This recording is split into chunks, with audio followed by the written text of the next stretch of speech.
많은 성도들이 신앙생활을 하면서도 내가 예수를 믿는다는 게 과연 뭔지, 어떻게 신앙생활을 해야 잘하는 건지, 거기에 대한 정리를 제대로 하지 못하고 예수 믿는 사람들이 참 많아요. 그래서 지난주에 우리의 신앙생활에 대해서, 믿음에 대해서 좀 정리하는 시간을 가졌는데 복습할 겸 한번 나누어 볼게요. 여러분, 예수 믿는 신앙생활의 시작은 교회에 나오는 게 아닙니다. 세례 받는다고 해서 신앙생활을 시작한 것도 아니에요. 언제 우리의 믿음이 시작되느냐? 예수님을 영접할 때 믿음이 시작됩니다. 요한복음 1장 12절 말씀에서 영접하는 자가 믿는 자고 그 사람이 하나님의 자녀다라고 말씀했거든요. 예수님을 영접하는 게 믿음의 시작입니다. 그렇기 때문에 믿는 사람에게는 반드시 증거가 있어요. 그 증거가 뭐냐? 예수님이 내 안에 계신다는 겁니다. 예수님이 내 안에 계시는 것이 내가 예수 믿는 사람이 되었다는 증거이지요. 고린도후서 13장 5절 말씀을 보니까 우리 스스로 내가 믿음 안에 있는지 그렇지 않은지를 점검할 수 있대요. 시험하고 확정할 수 있대요. 그 기준이 뭐냐? 예수 그리스도가 내 안에 계신 것을 내가 아는 것, 그것이 내가 믿음 안에 있는지를 결정 지어줄 수 있는 기준이다라고 말씀하고 있어요. 자, 그렇다면 예수님이 내 안에 오셨고 나와 함께 사시는데 그럼 도대체 믿음으로 사는 건 뭐냐? 어떻게 사는 게 믿음으로 사는 거냐? 갈라디아서 2장 20절 말씀 보니까 이제는 내가 사는 것이 아니요 오직 내 안에 그리스도께서 사시는 것이다. 내가 죽고 예수로 사는 삶이 믿음 안에서 사는 것, 믿음으로 사는 삶이라고 이야기하고 있어요. 자, 이렇게 우리가 믿음으로 살면 따라오는 결과물이 있어요. 믿음으로 살 때, 내가 죽고 예수가 살 때 어떤 일이 벌어지느냐? 열매가 맺히기 시작합니다. 갈라디아서 5장 22절부터 23절 말씀 보니까 성령의 9가지 열매가 있어요. 중요한 건 이 열매는 내 열매가 아니라는 거예요. 누구의 열매라고요? 성령의 열매. 내가 노력하고 애쓰고 수고해서 맺는 열매가 아니고 내 안에 주님이 살아계시기 때문에, 성령님이 내 안에 계시기 때문에 자연스럽게 맺히는 열매가 사랑과 희락과 화평과 오래 참음, 이런 성령의 열매가 자연스럽게 맺혀진다라고 우리에게 말씀하고 있어요. 난 여러분이 날마다 이 열매를 맺는 주인공들 되시기를 간절히 소망합니다. 자, 이렇게 믿음에 대해서 정리를 한번 해봤는데 이론적으로는 알겠어요. 지식으로는 알겠어요. 그런데 문제가 뭐냐 하면 성도들의 삶을 보면 이 하나님이 주신 이 풍성함을 누리지 못하는 사람들이 참 많다는 거예요. 분명히 영접하는 사람은 믿는 사람이고 하나님의 자녀가 되었다라고 말씀하는데 자녀의 권세를 누리지 못하고 사는 사람이 얼마나 많은지 몰라요. 어쩌면 오히려 하나님의 자녀로 사는 게 아니라 이방인과 별 다를 바 없는 삶을 사는 사람들도 참 많아요. 그런 자들을 향해서 오늘 본문 말씀은 뭐라고 이야기하느냐 하면 믿음이 작은 자들아 라고 책망하십니다. 우리 30절 말씀을 다시 한번 읽어볼게요. 오늘 있다가 내일 아궁이에 던져지는 들풀도 하나님이 이렇게 입히시거든 하물며 너희일까 보냐 믿음이 작은 자들아. 여러분, 이 말씀에서 하물며라는 말에 좀 집중해 보십시오. 하물며. 하나님은 공중에 나는 새를 먹이시는 분이십니다. 하나님은 들풀까지도 입히시는 분이십니다. 그 하나님 이렇게 말씀하셔요. 내가 하늘에 나는 새를 입히지 않느냐? 먹이지 않느냐? 들에 핀 백합화와 풀들을 내가 입히지 않느냐? 하물며 내 자녀된 너희를 내가 먹이고 입히지 않겠느냐? 이 하물며라는 말에 하나님의 안타까운 마음이 담겨 있어요. 그 하나님의 안타까운 마음이 나는 여러분에게 전달되어 줄 수 있기를 원합니다. 그 마음의 결론이 뭐냐 하면 31절에 이렇게 이어집니다. 읽어볼게요. 그러므로 염려하여 이르기를 무엇을 먹을까, 무엇을 마실까, 무엇을 입을까 하지 말라. 염려하지 말라고 말씀하셔요. 입는 거, 먹는 거, 마시는 것 때문에 염려하지 말라고 말씀하십니다. 그런데 여러분 물어볼게요. 염려 안 하고 살 수 있어요? 없어요? 없습니다. 없어요. 우리는 그렇게 생각해요. 어떻게 염려 안 하고 살아? 어떻게 염려 없이 살 수 있어? 라고 얘기를 쉽게 합니다. 우리는 그렇게 염려를 대수롭지 않은 걸로 생각하고 살 때가 참 많아요. 그런데 우리는 아무것도 아닌 것처럼 생각하고 염려 안 하고 어떻게 살아요? 라고 말을 하는데 하나님은 우리가 하는 염려의 문제를 굉장히 심각하게 보십니다. 얼마나 심각하게 보시느냐 하면 그 염려 때문에 너의 구원이 취소될 수도 있어. 염려 때문에 마지막 심판의 날 너가 망할 수도 있어 라는 경고의 말씀을 주셔요. 누가복음 21장 34절 말씀 같이 읽어봅시다. 너희는 스스로 조심하라. 그렇지 않으면 방탕함과 술 취함과 생활의 염려로 마음이 둔하여지고 뜻밖의 그날이 덕과 같이 너희에게 임하리라. 여기 그날은 하나님의 심판의 날입니다. 방탕하게 살면 하나님의 심판 피할 수 없다. 이해돼요. 술 취하고 날마다 취해서 살면 하나님의 심판을 당할 수 있다. 예, 이해돼요. 그런데 염려하면 그렇게 된다. 그것도 생활의 염려, 먹는 거, 입는 거, 마시는 것 때문에 염려하고 살면 심판을 피할 수도 없을 수도 있다. 이 얘기를 들으면 갸우뚱하시는 분들이 있을 거예요. 나 맨날 염려하고 사는데 염려하지 않고 어떻게 살라고 이런 말씀을 주시나 이런 생각을 할 수도 있다는 겁니다. 여러분 기억하세요. 여러분이 생각하는 것보다 하나님은 우리가 하는 염려를 굉장히 심각하게 보십니다. 도대체 왜 염려가 문제가 될까? 그 이유는요, 염려가 곧 불신앙이기 때문에 그렇습니다. 하나님을 신뢰하지 못할 때 우리에게서 나타나는 대표적인 반응이 뭐냐 하면 염려하는 거예요. 하나님을 신뢰하지 않기 때문에 보이는 반응 중에 가장 대표적인 반응이 염려라는 겁니다. 그래서 성경은 염려하지 말라고 이야기해요. 그냥 염려하지 말라 정도가 아니라 아무것도 염려하지 말라 그래요. 그럼 염려 안 하면 뭐 하라 그러죠? 기도해라. 기도해라. 같이 빌립보서 4장 6절 읽어봅시다. 아무것도 염려하지 말고 다만 모든 일에 기도와 간구로 너희 구할 것을 감사함으로 하나님께 아뢰라. 이 말씀을 요약하면 이렇게 요약할 수 있어요. 아무것도 염려하지 마라. 모든 일에 기도해라. 아무것도 염려하지 마라. 모든 일에 기도해라. 그런데 여러분 혹시 이걸 뒤집어서 하고 있진 않습니까? 아무것도 기도하지 않고 날마다 내게 기도해야 될 제목들은 참 많은데 아무것도 기도하지 않고 나 바빠요, 힘들어요, 피곤해요. 그래서 아무것도 기도하지 하루 종일 기도하지 않고 모든 일에 뭐만 하고 있어요? 염려만 하고 있는. 예수를 믿는다고는 말을 하는데 교회는 다니는데 아무것도 기도하지 않고 모든 일에 염려만 하고 사는 사람이 얼마나 많은지 그들을 향해 주님이 오늘 이렇게 말씀하는 거예요. 믿음이 작은 자들아. 나는 저와 여러분의 삶에 이 문제가 뒤집어지게 되기를 간절히 소망합니다.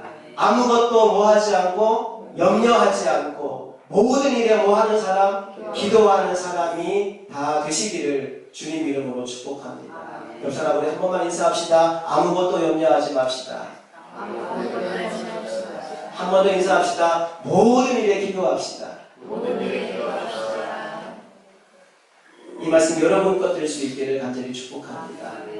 저 어떤 책을 보니까요, 사람들이 살아가면서 오늘 누려야 될 행복과 기쁨과 평안과 만족과 즐거움이 있는데 오늘 누려야 될 그 행복을 빼앗아가는 도적이 둘 있대요. 오늘 우리가 누려야 될 행복과 기쁨을 빼앗아가는 첫 번째 도적이 뭐냐 하면 과거에 대한 후회입니다. 두 번째 도적이 뭐냐 하면 미래에 대한 염려입니다. 과거는 이미 지나가 버린 겁니다. 되돌릴 수 없는 거예요. 그런데 많은 사람들이 과거의 일 때문에 후회하고 누군가를 원망하고 불평하고 우울증에 빠져 있고 깊은 침체를 경험하고 있어요. 이미 지나가 버린 과거에 발이 묶여서 오늘 누릴 행복을 못 누리는 겁니다. 또 어떤 사람들은 미래의 닥쳐올 일 때문에 염려하고 걱정하고 불안해하고 두려움에 떨려 사는 사람들도 있어요. 그래서 정작 오늘 누려야 할 행복을 맛보지 못하고 살아간다는 겁니다. 여러분, 과거는 이미 지나간 거고요. 미래는 아직 오지 않은 거예요. 우리가 어떻게 할 수 없는 겁니다. 나는 여러분들이 속지 않기를 소망합니다. 더 이상 과거에 대한 후회의 발목이 붙잡혀서 오늘을 잃어버리는 인생도 아니고, 미래에 대한 염려와 걱정 때문에 오늘 누려야 될 행복을 누리지 못하는 그런 사람도 아니기를 간절히 소망합니다. 그렇게 살지 않기 위해 우리가 기억해야 될 것 한 가지가 있어요. 같이 읽어봅시다. 시작. 우리에게는 아버지 되시는 하나님이 계십니다. 한번 읽어볼까요? 우리에게는 아버지 되시는 하나님이 계십니다. 오늘 보면 32절 이렇게 말합니다. 이는 다 이방인들이 구하는 것이다. 너희 하늘 아버지께서 이 모든 것이 너희에게 있어야 할 줄을 아십니다. 너희에게 아버지가 계신다. 그 아버지가 너희에게 뭐가 필요한지 다 알고 계신다라고 32절에서 말씀하고 있습니다. 한번 생각해 보세요. 우리가 걱정하는 이유가 뭘까요? 염려하는 이유가 뭘까요? 이 한 가지 이유 때문에 그래요. 하나님 아버지가 우리를 돌보고 계신다는 사실을 망각하기 때문에 우리가 걱정하고 염려하는 거죠. 우리 집에는 3명의 자녀가 있습니다.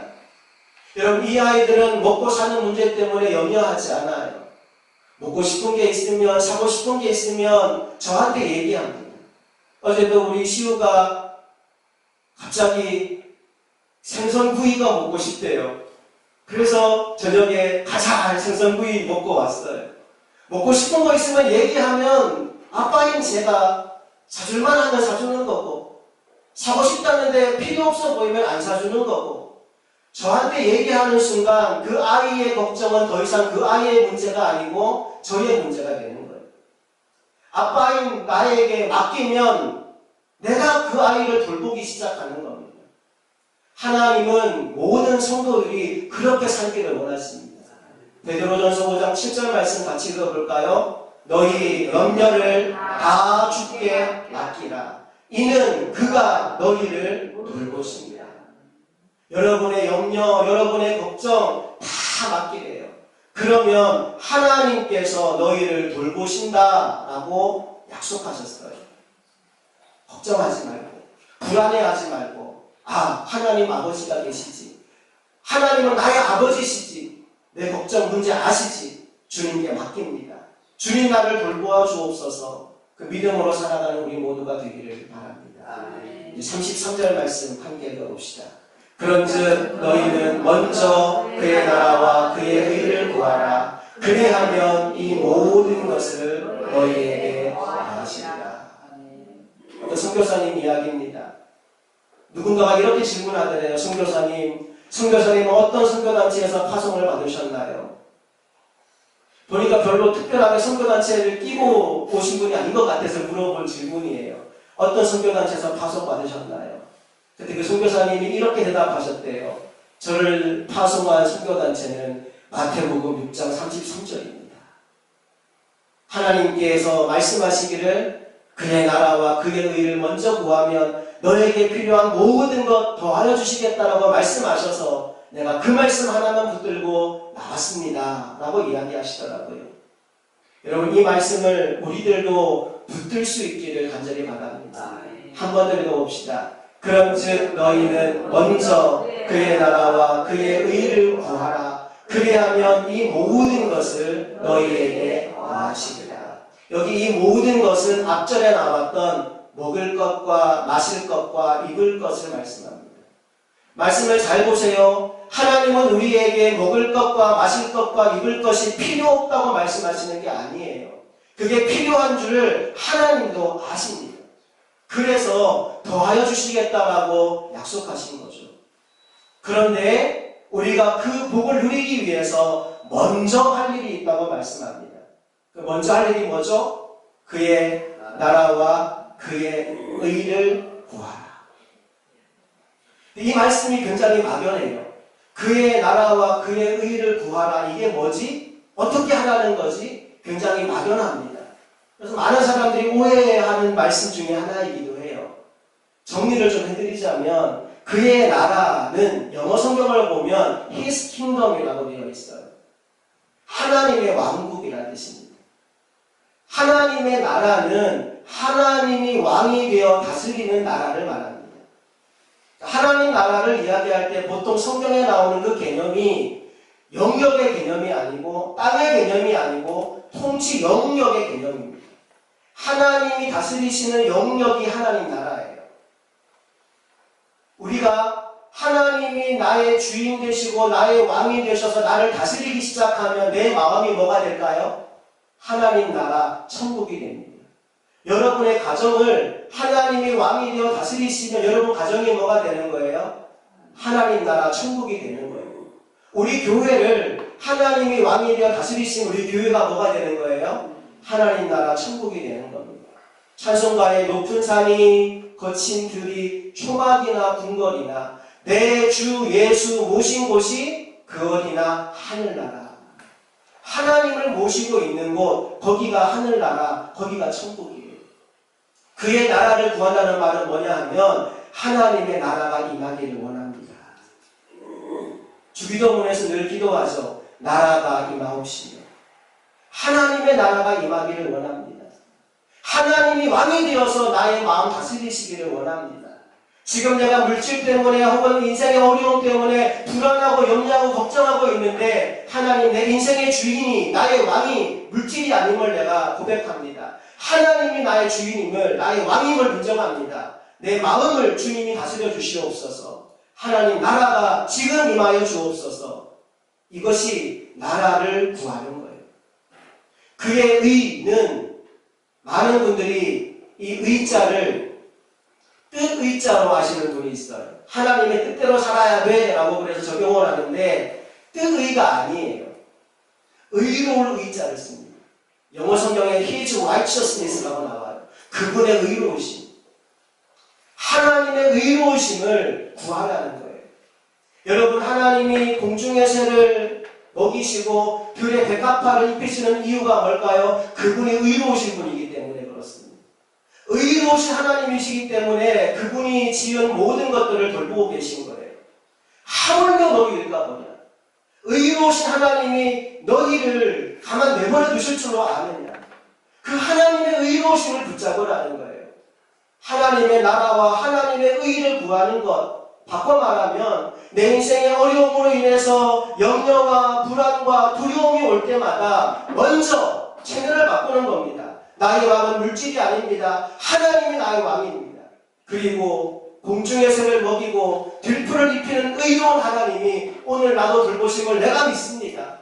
그 하나님을 찾는 기도, 그것이 그의 나라와 그의 의를 구하는 기도인 거죠. 우리가 그렇게 할 때, 우리의 마음을 그렇게 바꿀 때 하나님이 이 모든 것을 더하여 주시겠다라고 약속하시는 겁니다. 우리가 뭘 많이 해야 되는 게 아니고요. 하나님, 그분을 바라보는 눈을 여는 것이 중요하다는 거예요.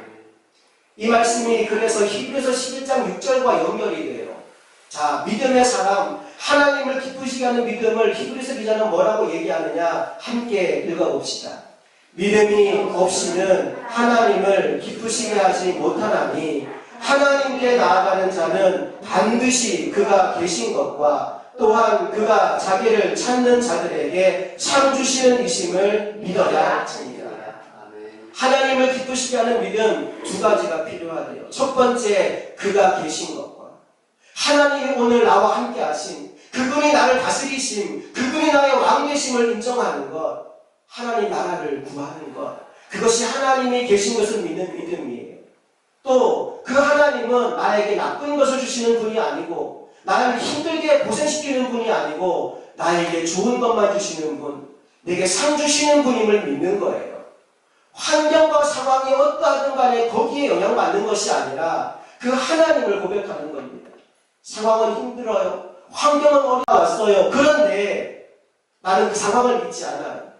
나는 그 환경을 믿지 않아요. 아버지 되신 하나님을 믿어요. 그 하나님은 오늘도 나와 함께 하시고 내게 좋은 것만 주시는 분임을 믿습니다.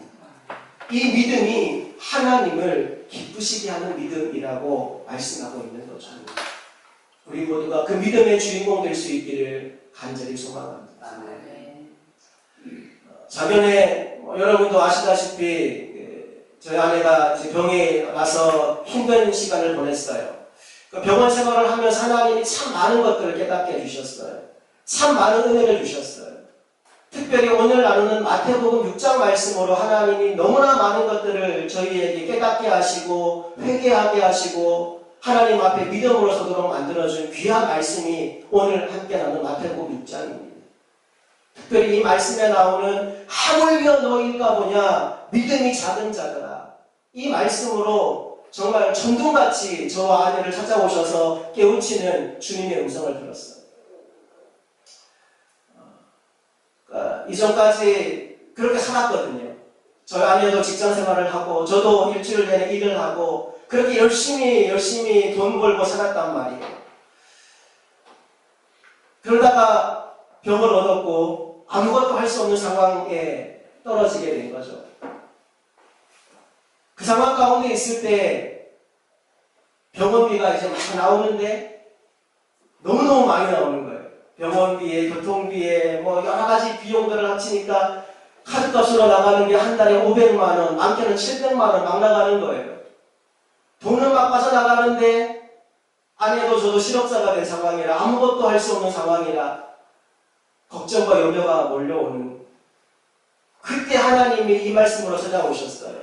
하물며 너희가 뭐냐 믿음이 작은 자. 이 말씀 붙잡고 하나님이 말씀하시는 대로 이제 먼저 그 나라와 그의 의를 구합니다. 하나님을 바라봅니다. 약속하신 것처럼 이 모든 것 더해 주시는 하나님을 만나게 하여 주옵소서. 이 말씀 붙들었더니 정말 하나님이 그 어려운 상황 가운데서도 물질적으로 어려움 당하지 않고 비난하지 않고 오히려 풍족하게 나올 수 있도록 역사하셨어요. 나중에 장례를 다 끝내고 나서 저희 아버지가 그런 말씀 하시더라고요. 본인이 후회되는 거 하나가 있다라고. 뭐가 후회되시는가 하니, 아내가 직장생활을 하면서 이제 근무하는 곳이 창교대로 바뀌면서 주일에도 출근해야 되는 상황이 온 거예요. 그 사실을 아시고 아버지가 전화해서 아내한테 그런 말을 했어요. 일 안 하면 안 되겠냐? 라고 물어보셨대요. 일 안 하면 안 되겠냐? 사모가 주일에도 출근해야 되는 상황이 왔는데 일 그만하지 그러냐? 라고 했더니 아내가 뼈 아픈 말 하나를 했대요. 뭐라고 아내가 얘기했냐면, 일 안 하면 우리 못 살아요. 아버님 저 일 안 하면 못 살아요. 라고 얘기를 했대요. 그 말을 듣는데 가슴이 먹먹하시더래요. 며느리가 일 안 하면 못 살아요 라고 하는데 그렇다고 생활비 대출 형편도 아니시고 그래도 일하지마 라고 말도 못하시고 그냥 전화를 끊으셨대요. 두고두고 그날이 후회가 된다고 그러시더라고요. 그래도 하지 말라고 얘기할 걸, 따끔하게 하나대라도 칠 걸 내가 그 말을 못했다. 예, 그 시절에 저와 아내의 믿음의 수준이 딱 그 수준이었어요. 일 안 하면 못 사는 줄 알았어요. 하나님이 책망하셨어요. 하물며 너희일까 보냐 믿음이 작은 자들. 내가 너희를 돌보지 않겠느냐. 하물며 너희일까 보냐 믿음이 작은 자들. 이 말씀 붙잡고 울면서 회개하고 하나님 앞에 약속했어요. 하나님 다시 돌아가게 하시면 이제는 정말 하나님만 바라봅니다. 하나님의 나라와 하나님의 의만 구하고 살겠습니다. 더하여 주시는 하나님을 바라보며 믿음으로 살겠습니다. 믿음으로 살겠습니다. 그 결단을 하고 다시 돌아왔고 다시 목회를 하게 된 거예요. 정말 이 말씀 붙잡고 지금도 하루하루 삽니다. 일하지 않아요. 근데 굶지도 않아요. 날마다 순간마다 채우시고 공급하시는 하나님의 은혜를 경험하면서 살고 있습니다. 여러분도 그 은혜를 누리며 살게 되기를 주님 이름으로 축복합니다. 하물며 너희일까 보냐 믿음이 작은 자들. 이 말씀은 단순히 책망하는 말씀이 아니고요, 우리를 사랑하시고 돌보시는 아버지 하나님의 음성입니다. 내가 그냥 안 놔도 굶도록 망하도록 내버려두지 않아. 그 상황 가운데 나만 바라보면, 나만 의지하면, 나만 신뢰하면 내가 책임져 줄 거야. 내가 책임져 줄 거야. 주님 약속하시는 말씀입니다. 아무것도 염려하지 마십시오. 믿음으로 구하십시오. 그것이 자녀의 권세입니다. 우리 모두가 이 권세를 누리며 살아가는 하나님의 사람 될 수 있기를 주님 이름으로 축복합니다. 기도하시겠습니다.